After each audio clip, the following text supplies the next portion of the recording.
Magandang araw mga kap at andito tayo sa IJCC Motorcycle para magpakabit ng DRL. Kilala ang IJCC para sa kanilang electrical services. Dito, quality ang gawa at chinek na nga rin yung ipapakabit natin na DRL.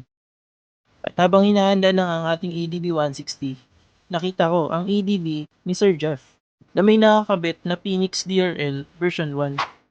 Mabusisi ang proseso nito at nung natanggal na nga ang main headlight, hinanda na yung ikakabit na Phoenix DRL version 3 para sa ating ADB 160. At matapos ang assembly ng headlight, ready na ito ikabit.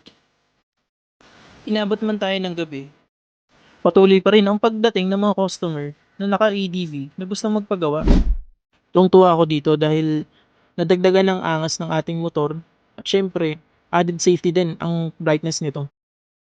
Kaya kung naghahanap ka ng upgrade sa iyong ADB 160, eto na ang sign para piliin mo ang Phoenix Premium DRL Philippines. Kaya message na sa IGCC Facebook page.